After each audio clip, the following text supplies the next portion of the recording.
परम सदगुरुदेव के चरणों में प्रणाम करते हैं सभी साधक बंधु बांधव। आज 2023 के बाद कुछ अंतराल हो गया, थोड़ा सा है, लेकिन इस अंतराल के अंतर्गत भी शायद उधर ही ध्यान रहा होगा। सदगुरु की कृपा के लिए, मालिक की कृपा के लिए तो ज्यादा समय मिला होगा। वैसे तो सोचा यही था कि हर वर्ष वसंत पंचमी जोधपुर सत्संग में शामिल होने का रखा जाए, लेकिन देश काल परिस्थितियों के अनुसार हर वर्ष परिवर्तन होता जाता है। परिवारों की स्थिति परिस्थितियों में भी परिवर्तन होता है, हर एक के कार्यों में भी परिवर्तन होता है, दिनचर्या में परिवर्तन होता है, तो हम लोगों की व्यवस्था में भी परिवर्तन हो जाता है कि वो शक्ति, वो सद्गुरु कृपा नित्य है, शाश्वत है गुरु तत्व, और व्यापक रूप से वो शक्ति कार्य करती है जिसको कि हमें अनुभव नहीं हो पाता। हम सोचते हैं कि अब वो बात नहीं है, कई चर्चाओं का विषय बन जाता है कि पहले ऐसा था, पहले वैसा था, अब ऐसा है। ना पहले कुछ था ना अब कुछ है, जो था वही हो रहा है। कृपा करने वाला, दया करने वाला अप्रत्यक्ष रूप से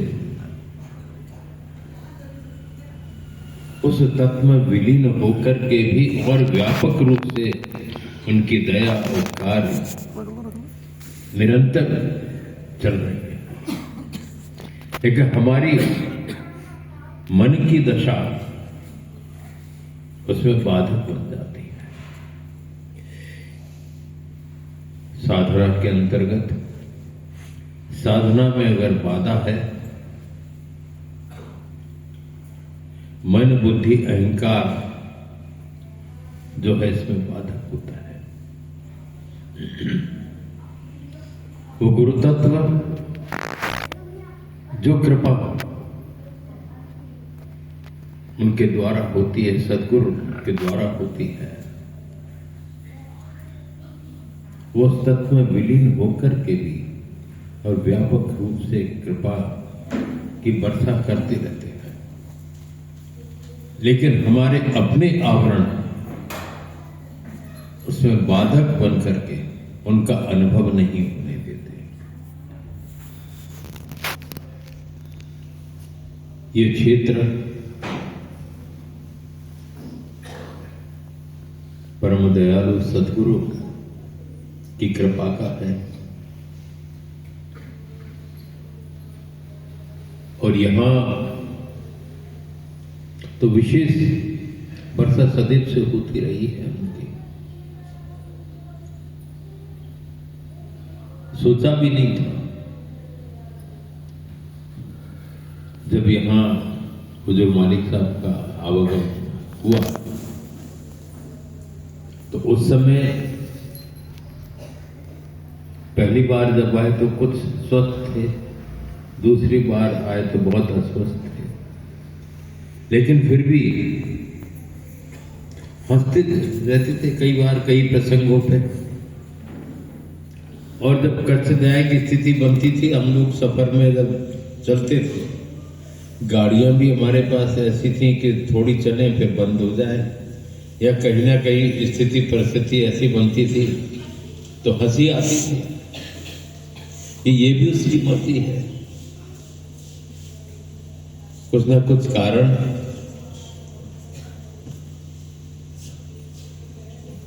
उसमें छिपा हुआ है, और वास्तविकता है हमारी नासमझी है कि हम उसको समझ नहीं पा रहे। और वो समझे भी कैसे कि जहां बुद्धि का काम नहीं है, जहां मन का काम नहीं है, जहां अहंकार से जानने की कोशिश करें वो नहीं जाना जा सकता, तो समझ में नहीं आएगा। जब इन सब को उनके प्रति समर्पित कर देते हैं, शरणागत हो जाते हैं, तो आज भी ऐसे साधक हैं। और आजकल तो बड़ा अजीब सा हो रहा है कि कई पुराने लोग मिलते जा रहे हैं हमें। ग्वालियर में ही कई लोग ऐसे मिले जो फादर के टाइम आए, उसके बाद कहीं अमेरिका चले गए, कहीं चले गए, डॉक्टर पारासर वगैरह, और फिर उनको कुछ अनुभूति आई, फिर अभी शुरू हो गए। तो ये क्या है? इसका मतलब है वो शक्ति अपना कार्य कर रही है।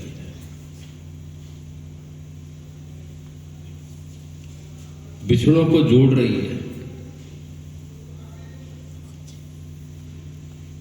और अपनी तरफ से खींच करके कृपा का पात्र बना करके वो शक्ति कृपा कर रही है। शरीर का महत्व नहीं होता, भाव का महत्व है, गुणों का महत्व है,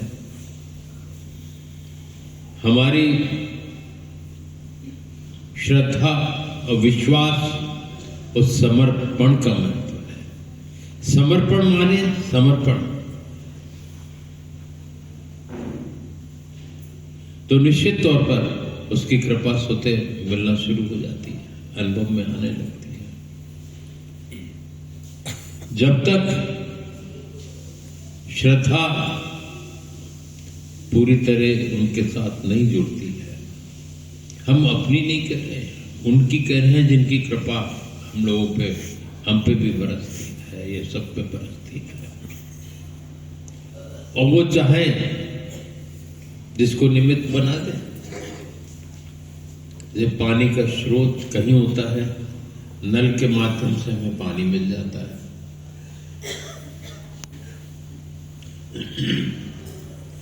उसी प्रकार से वो कृपा जहां से बरस रही है वहीं से बरस रही है। अपने मन और बुद्धि को हम थोड़े संभालें, और इस क्षेत्र में, जिस क्षेत्र में कि बुद्धि का दखल नहीं है, जहां हमारी बुद्धि काम करना छोड़ती है, कि जब हम सोचते हैं कि अभी समझ में नहीं आ रहा क्या है, वहां उसका काम शुरू होता है। मन को नाम से जोड़ने की बहुत आवश्यकता है। हुजूर मालिक साहब ने, जो शर्मा जी का परिवार है, वहां आश्रम के प्रांगण में रहने की जगह दी और वो रहते थे। अब हम सब लोग भी पीते हैं। आदरणीय लक्ष्मण शर्मा जी, अग्रवाल साहब को भी उसी प्रांगण में स्थान दिया और जोड़ा। आप भी जुड़े हुए हैं, जोड़ा उनने है, आप सबको भी उन्होंने ही जोड़ा है। हम जोड़ने तोड़ने वाले कोई नहीं है।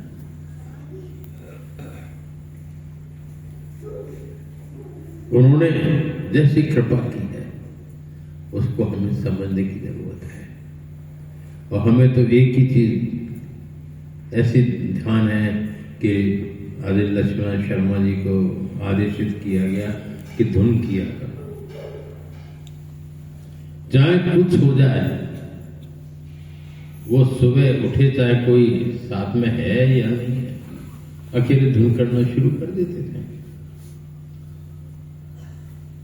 और जीवन पर्यंत उसको निभाया। ये नहीं सोचा कि धुन के साथ में कोई और भी बैठ रहा है, कर रहा है कि नहीं, उसकी चिंता नहीं। आजकल शिकायतों का बाजार गर्म हो जाता है कि हम अकेले धुन करते रहे या हम अकेले ही शब्द लेते रहे, कोई आता तो है नहीं, कोई बैठता तो है नहीं, कोई सुनता तो है नहीं। भाई जिसको सुनना है वो तो वही है, बैठो तो सही, करो तो सही, जब जिसको उन्हें सुनाना होगा वो आ जाएगा। अपना सब प्रयत्न, अपनी सी लगन लगाने की जरूरत होती है। हमारी लगन कहां है? और वहां पर आज भी खैर योगेश को हमने जिम्मेवारी दी तो वो भी निरंतर अपनी जिम्मेदारी से काम कर रहे हैं, पाठ करते हैं, समय से पुस्तकों का भी करते हैं, लेकिन कुछ नहीं, बस काम से काम। वो भी एक साधना काम हो जाता है कि आज्ञा का पालन करना उनकी कृपा का पात्र बना देती है। लेकिन उसमें जब बुद्धि का दखल होने लगता है, मन लगने लगता है और उस चीज पे कुछ अंतर आने पे अहंकार अपना प्रकोप दिखा देता है। हम सोचते हैं कि हमारे अंदर अहंकार नहीं है, हम सोचते हैं हमारी कुटनी बुद्धि जो ऐसा वो मालिक साहब कहे जैसा गुरु जी के वैसे हम करते हैं, हम तो आज्ञा का पालन करते हैं। लेकिन कोई भी बात, कोई भी शब्द जो अंदर बैठा है वो सब जानता है। तो हमारे अपने आवरण के कारण कभी कभी हम क्या बोल रहे हैं, क्या सुन रहे हैं, क्या कह रहे हैं, उसका बोध नहीं होता है। अहंकार के कारण और बुद्धि उस क्षेत्र में लगाने के कारण वातावरण प्रतिकूल भी हो जाता है। अनुकूल वातावरण रखना है तो अपने को मालिक के प्रति, सद्गुरु के प्रति पूरी तरह श्रद्धा के साथ और विश्वास के साथ अगर हम लगे होंगे तो निश्चित है वो वाइब्रेशंस हमारे अंदर से पैदा होगी, पराये भी अपने हो जाएंगे। आज भी बड़ा विचित्र हुआ, हम लोग वहां बर्फ पे खड़े थे, लाइन लग गई, 15-20 लोग, एक एक करके दुकानदार आने लगे, प्रणाम करने लगे। एक बेंगलुरु के भी आ गए, एक ग्वालियर के भी निकल पड़े, पर जोधपुर में ही रहते हैं। हमने तो नहीं बुला रहे थे उनको, लेकिन वो और अब कहने लगे कि अब किसी आप जब लौटोगे तो चाय हमारी तरफ से आपको पीना पड़ेगी। दुकानदार वहीं पे वो जो मिलते हैं ना मिर्ची बड़ा, उसके आसपास के दुकानदार। हिमाचल का ध्यान आ गया हमको। हिमाचल में जब पहला टूर था तब भी यही होता था कि फोटो खींचने वाले का ही फोटो खींच जाता था और वो साथ में हो जाता था। सड़क पे कोई जा रहा है, उसने सुना, जबकि उस समय कोई बोलने का कुछ था ही नहीं, एक शब्द नहीं बोले हैं पूरे टूर में, लेकिन वो खींचा चला जाता था। हमें देख के नहीं आ रहा है, हमारे पास नहीं आ रहा है, जो साथ में है, जो दिखाई नहीं देता, उसकी वजह से ये स्थितियां बनती है जो हम नहीं समझ पाते। दुख उसी बात का होता है कि हम वातावरण किस तरह का निर्मित करते हैं क्योंकि वो शक्ति, वो सतगुरु नित्य है, शाश्वत है और अंग संग रह करके कार्य करते हैं। उसी के फलस्वरूप ये सब होता है। लेकिन उस क्षेत्र में हम बुद्धि लगाएंगे तो हमें समझ में नहीं आएगा। हमें चलना होगा, करना होगा और सारे लड़ाई झगड़ों के जड़ को खत्म करके जहां मालिक का काम आ जाए, जहां सतगुरु की दया से जुड़ा हुआ कार्य आ जाए, तो हमें एकजुट होकर के लगना होगा। सबके अंदर वही शक्ति कार्य कर रही है। वहां उस चीज को स्वीकारते हुए हम जब आगे बढ़ेंगे तो निश्चित है हमारे अंदर वो पात्रता बढ़ती जाएगी और विश्व बंधुत्व का भाव हमारे अंदर प्रबल होता जाएगा। और फिर यहाँ तो उस साधना से जुड़े हुए हैं, साधक कहलाते हैं, सत्संगी कहलाते हैं।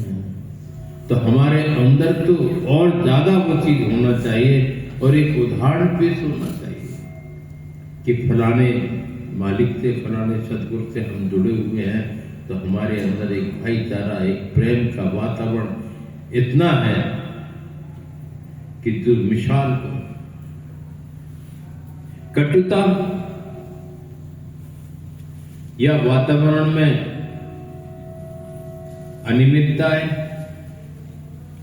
विपरीत दिशा का कारण अपना अहंकार, अपनी बुद्धि का दखल होने पर ये स्थितियां उत्पन्न हो जाती हैं। अगर ये सब नहीं हो तो एक बड़ा प्रेममय वातावरण निर्मित हो जाए।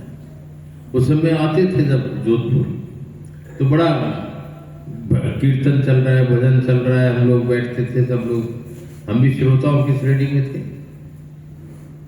मुख्य हुजूर मालिक साहब सब मौजूद थे। वो वातावरण बड़ा खुशहाल रहता था। आज भी वही होना चाहिए। आज भी वो दूर नहीं है, वो पास में है। यहां भी है, वहां भी है, सब जगह है। भीतर भी है, बाहर भी है। दृढ़ विश्वास के साथ,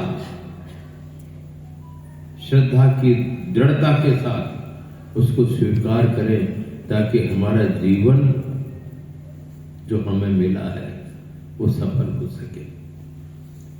और सबसे बड़ी मौज है उनकी देह स्वरूप भी उन्होंने कृपा की, और आज भी किसी न किसी प्रकार से वो कृपा करते जा रहे हैं। लेकिन जगह जगाया सोता है, ये तेरी नादानी है। उन्होंने जगाया सबको और फिर हम सो गए, भूल गए जो सर्वव्यापक शक्ति है उसको हम भूल गए। जो सर्व समर्थ रहे उसको हम भूल गए और हम ही हो गए सब। झगड़े वही हैं। जब हम सब कुछ हो गए तो फिर कैसे प्रेम रहे, कैसे वो कृपा की पात्रता बने। जो है वही है, उसको समझें और आगे बढ़े और अपनी साधना के अंतर्गत जो उन्होंने बख्शिश में नाम दिया है उसका निरंतर जाप करें। पहले कुछ था नहीं, कहीं बैठने को छोटी छोटी जगह थी, संख्या भी नहीं थी, लेकिन उनकी ही कृपा रही कि आज जिस स्थान पर हम बैठे हैं, हम सब के बीच में वो परिवार के कई सदस्य जा चुके हैं। एक स्वर्गीय आदरणीय खुशहाल सिंह जी की चर्चा हुई, बहुत परेशान थे। ये सोचा कि तो सब खेत थे, बिक नहीं रहे थे। उस समय कुछ ऐसी चर्चा हुई कि तो एक आश्रम के लिए डोनेट कर देंगे। उस समय आदरणीय विजय सिंह भाई साहब भी, वो सब लोग जुड़े हुए थे। और उन्होंने जैसी शुरुआत हुई यहाँ इसकी वैल्यू बढ़ गई इस जगह की। तो उन्होंने जो कहा था उसके अनुसार ये जगह बख्शिश में अपने को सबको उनकी कृपा से मिली। परिवार ने निभाया और आप सब लोगों ने सहयोग करके यहाँ एक निर्माण कर दिया, एक बैठने की जगह बनी। तो कम से कम आज हम सब लोग बैठे हुए हैं स्थान पर। तो ये पूर्व निश्चित होगा, उनकी कृपा ऐसे होना होगी, तो उससे हमें लाभ मिलता रहे और उनकी उपस्थिति का आभास होता रहे। और वो हमेशा है, ये विश्वास के साथ, दृढ़ता के साथ हम अपने सत्संग पाठ उसी तन्मयता के साथ करेंगे तो निश्चित है आज भी खालीपन महसूस नहीं होगा। ये चीजें शरीर तक नहीं रहती है, शरीर तो एक खोल है, एक न एक दिन सबको जाना होता है, लेकिन वो नित्य है, शाश्वत है और वो हमेशा कार्य करती है। ये विश्वास हमें होना चाहिए। और उन्होंने तो कुछ ऐसी कृपा की कि खालीपन महसूस नहीं होने दिया। ये किसी आदमी का काम नहीं है, वो व्यवस्थाएं उसी शक्ति की है, लेकिन हम अभी भूलते जा रहे हैं क्योंकि उस क्षेत्र में बुद्धि का दखल ज्यादा होने लगा, अहंकार बेकाबू होने लगा, श्रद्धा अगर उस तरफ बनी रहे तो अपने आप ये चीजें काबू हो जाती हैं। विश्वास दृढ़ बना रहे कि वो है तो है, उसकी कृपा है तो निश्चित है उसका अनुभव भी साधकों को होता रहे। ईश्वर की प्रति क्या हम मंदिर, मस्जिद, गुरुद्वारा, गिरजाघर जाते हैं, क्यों जाते हैं? कि हम समझते हैं कि ईश्वर है, कोई शक्ति है, वो हमारे ऊपर कृपा करेगी। और जहां साक्षात कृपा का पात्र उन्होंने बनाया, वो कृपा की वहां हम भूल जाते हैं।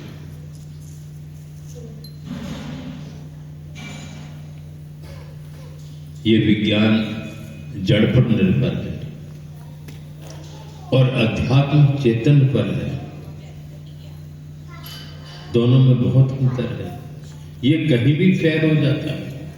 अभी झगड़े हुए मंदिर, मस्जिद, गुरुद्वारे, गिरजाघर के तमाम झगड़े चल रहे हैं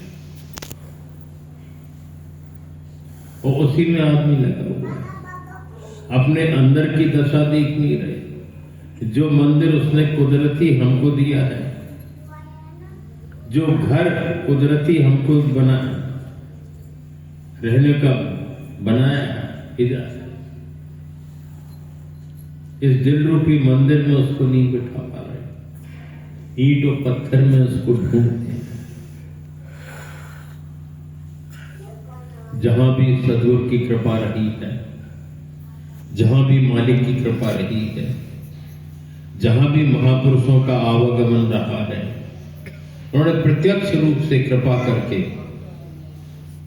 हम लोगों को दिखाया है कि बाहर से सिमट करके अंदर जाओ, अंदर खोदो।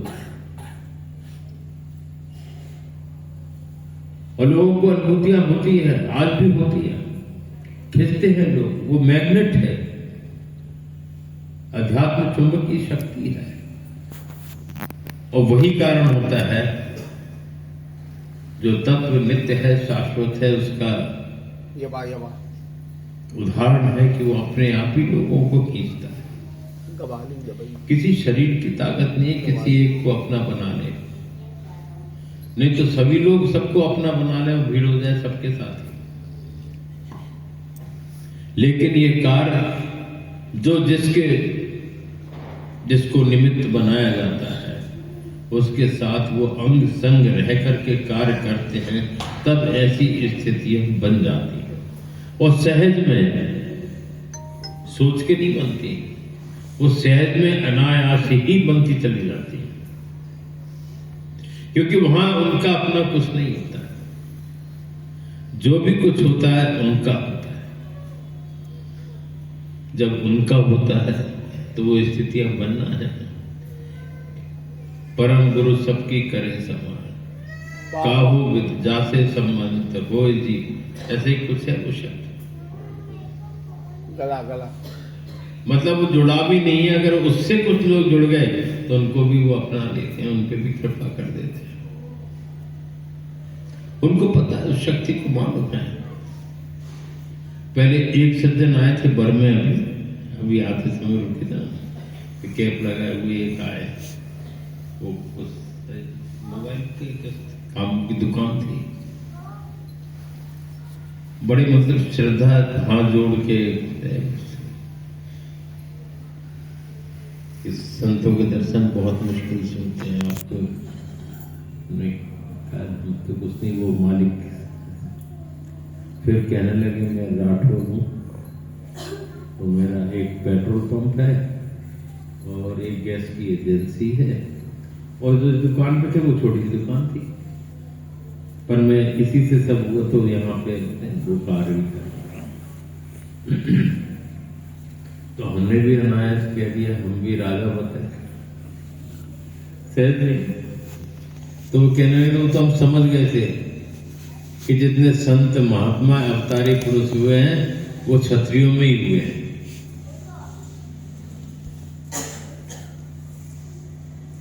सबका अपना महत्व है। परशुराम जी महाराज हुए ब्राह्मणों में हुए, लेकिन अधिकांश देखा जाए, क्योंकि दृढ़ता अगर जा रही है, प्रेम अगर रहा है, त्याग अगर रहा है। भगवान परशुराम जी ने भी दानवीर कर्ण को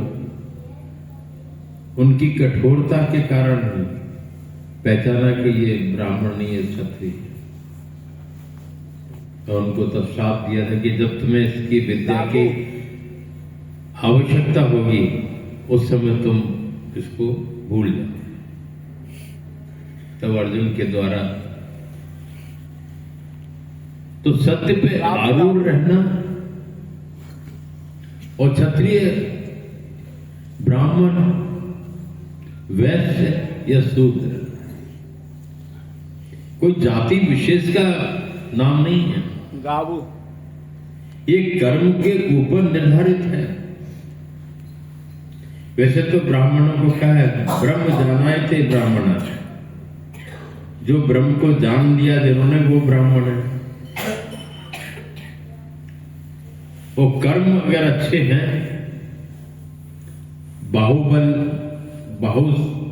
बाहें ये क्षत्रियों की है, और सर्वोपर जो रखा है वो ब्राह्मणों का स्थान रखा है। ज्ञान की दृष्टि से उनको रखा है। पेट की आवश्यकताओं को पूर्ण करने का दायित्व वैश्यों का है, व्यापारियों का है। गम गम गम गम गम सेवा करने का कार्य शूद्रों का है। तो सारे शरीर के अंगों का वो विभाजन किया गया है। लेकिन उसके साथ साथ कर्म से कोई भी आगे बढ़ सकता है।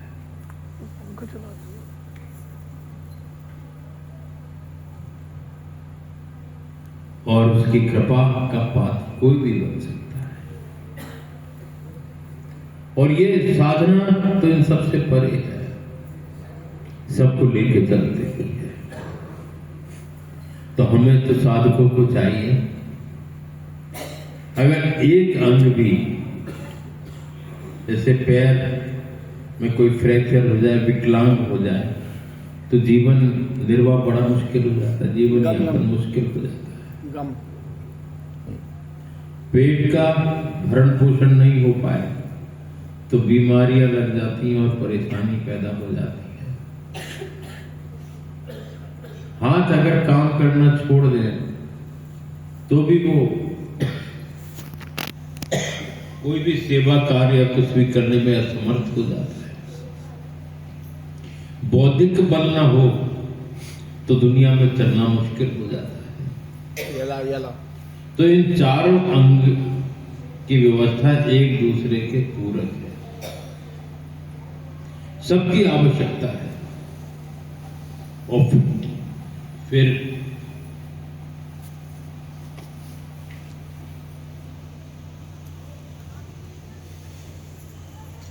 उसके साथ आवश्यकता है सद्गुरु की, जिनके माध्यम से हमको ज्ञान अर्जित हो, अपने आप को जानने का अवसर मिले और उनकी कृपा के हम पात्र बन सके। आज भी थोड़ा विलंब तो हो गया, पर हमने सोचा था पता नहीं बोलना होगा कि नहीं, पर पहले सोचा कि पहले होटल ही चले जाएंगे, और फिर सोचा कि टाइम ज्यादा हो रहा है, सब लोग इंतजार में हैं, कहीं सब नाराज हो गए तो अच्छा नहीं है, तो सबको मनाना भी जरूरी है। तो सोचा कि चलो पहले आश्रम ही चलते हैं, फिर होटल होगा। और ये सोच के फिर हम सब लोग सीधे यहीं आ गए। ये भी उसकी मौत है, कृपा है कि बीच में साधन ऐसे जोड़ दिए हैं कि जो काम होटल में जाके करते वो बीच में ही निवृत्त किए, तो निवृत्त होकर कम में आ गए। ये सब उसकी कृपा है, करने वाला तो वही है, लेकिन अपने अंदर दृढ़ता बनाए, श्रद्धा अटूट उस मालिक के प्रति रखें। निश्चित है आज भी वही शक्ति कार्य कर रही है, उसको समझने की जरूरत नहीं है, उसको मानने की जरूरत है। बाबा तो हम निरंतर उनकी कृपा के पात्र बने रहेंगे और दिनों दिन आध्यात्मिक तरक्की हमारी होगी। यहाँ का सुख क्षणिक है, हम क्षणिक सुख में भूल जाते हैं। कुछ प्राप्त हो गया धन तो सारे बड़े आनंदित हो गए, बाबा बाबा बाबा, कुछ घाटा हो गया बड़े दुखी हो बाबा गए। बाबा बाबा ये साधना दुख सुख से परे है बाबा। और ये स्थितियां परिस्थितियां प्रारब्ध के कारण होती हैं। उनमें भी अगर जो लोग उस मार्ग में जुड़ जाते हैं तो उनका सूली का सुई हो जाता है उसकी कृपा से, और हमारी परिस्थितियां सने सने अनुकूल होती जाती हैं और उसकी कृपा का अनुभव हमें होने लगता है। उसको हाजिर नाजिर समझें। और यहाँ निश्चित तौर पर खुशहाल सिंह जी के परिवार की वजह से आज हम सब लोगों को बैठने की एक जगह उपलब्ध हुई है, और उसमें भी बुजुर्ग मालिक साहब की कृपा अटूट बरसी है कि उन्होंने जोड़ा है। हम भी जुड़े रहे। माला सुंदर लगती है जब पुष्पों को पिरो करके एक सूत्र में बांध देते हैं, वो बिखर जाते हैं, टूट जाते हैं, तो फिर तकलीफ होने लगती, अच्छा नहीं लगता।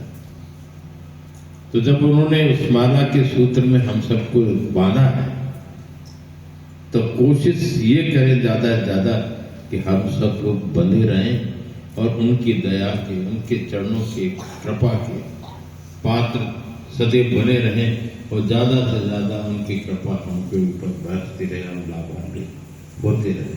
क्योंकि विलम्ब ज्यादा हो गया, कुछ लोगों को, हम लोग तो रास्ते भर कुछ न कुछ खाते पीते आ रहे हैं, लेकिन यहाँ तो भी कुछ वही नहीं होगा। तो उसके साथ ही कल सुबह का जो कार्यक्रम है हम लोग समय पे ही कोशिश करेंगे कि आना, और 2 दिन का समय जो भी मिला है 22-23 यम्बुलाबादी दबोच के लिए बाहो इस ये भी सब उसके एक क्षण भी सत्संग का बहुत कीमती होता है, मिल जाए। बाबा ले पर माला की तरह सब बने रहे और ज्यादा से ज्यादा श्रद्धा विश्वास से उनकी कृपा से लाभान्वित हो।